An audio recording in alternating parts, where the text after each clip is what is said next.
The world is full of bad people.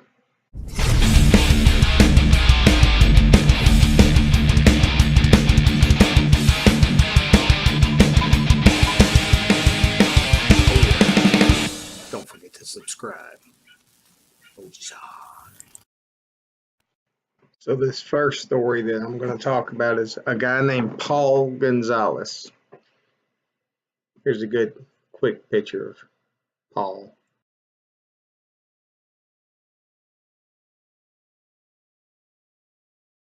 Now what Paul did, and as you can tell by his picture, he's just a really nice guy. Probably as much of a obnoxious pig as you can get. But what Paul thought it would be funny to do is meet these women on dating websites, have them go out on a date with him, and then ditch out on them, leave them with a check, and then take videos of himself laughing about it on the way home because he thought that was a funny thing to do. I just could not imagine if that was one of my daughters and some asshole like this pulled this little prank on them. You know, how would that make somebody feel? And this guy just thought it was the funniest thing in the world. Well, the good news is for us is that Mr. Gonzalez is facing 13 years in prison. 13. That's a long time. And the charges stem from extortion, which basically means that he was forcing these women to pay money that they didn't voluntarily pay. So while Mr. Gonzalez probably thought this was really funny and thought that he was really above all these people, he's going to find a different life in prison. And I hope that he has that same look on his face when he goes into the prison. I'm sure all the other inmates are really going to appreciate his humor. And maybe he'll get served a nice dinner in prison. And he'll have to pay for that one himself. Paul Gonzalez. Number one, piece of crap on my list. Now, the second guy, and for some reason this one really pisses me off. This guy, his name is Philip Weaver. And here's a picture of Mr. Weaver, and it's also got a little side shot of Mr. Weaver in action.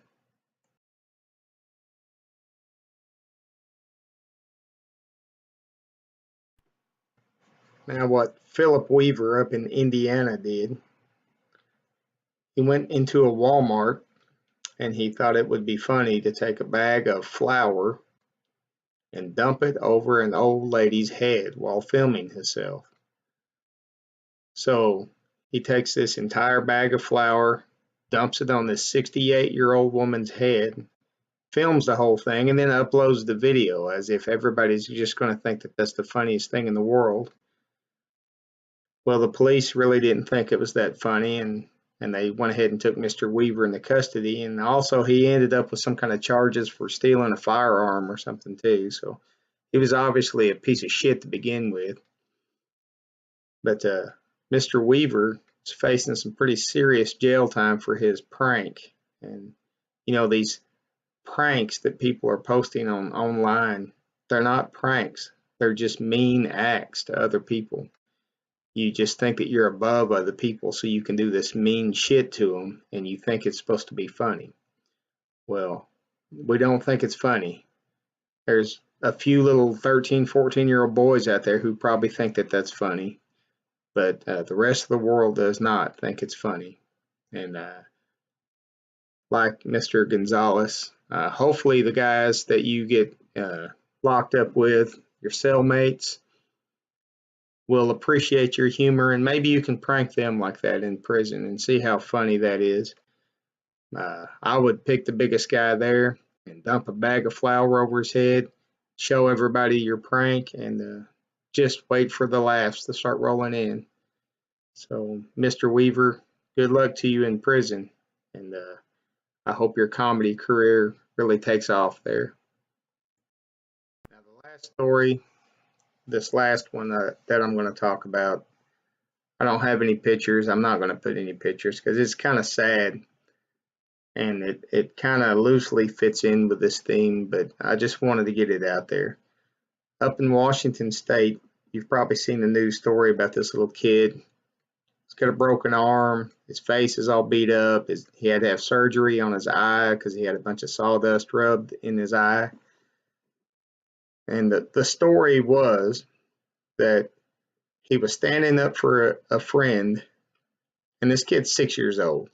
So he was standing up for a friend, and a bunch of bullies beat him up, broke his arm, beat his face up, hurt his eye, all that stuff.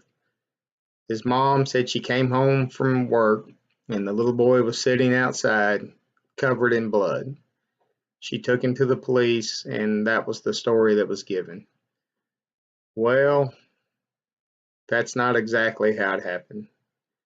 Now the mom is under investigation, and I can see why, and any seasoned police officer probably could see right through this too.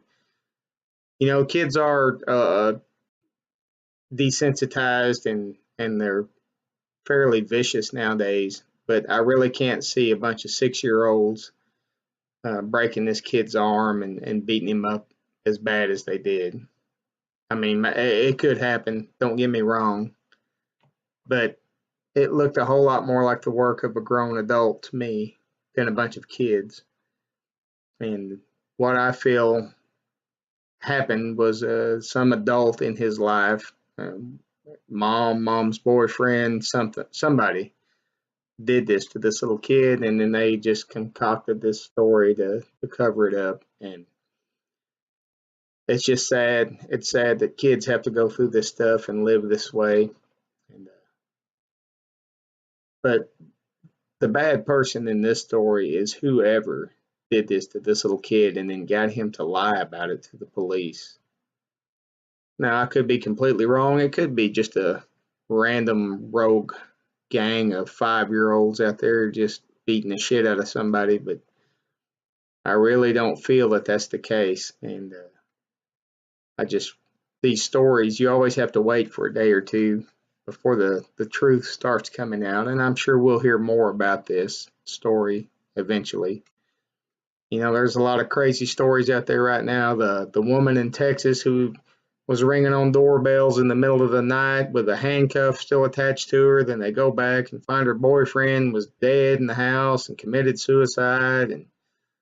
And that's a story I'll probably cover later. But man, nobody knows all the facts in that one. And in most of these stories, we'll never know all the facts. We'll never know the whole truth of it. So just always, when you hear these things, when you read them, really think about them, give them time to develop. And remember, just think for yourself on these things. And I'm not getting into politics today. I will eventually get back into politics. I'll save that for another video. I'll flag them somehow so you know I'm just bitching about politics and our fine president that we have. But anyway, just remember there's bad folks out there. 99% of the people you'll ever come across in this world are good people, and they will care about you. But there's that 1% out there who will do horrible things to you if you let your guard down.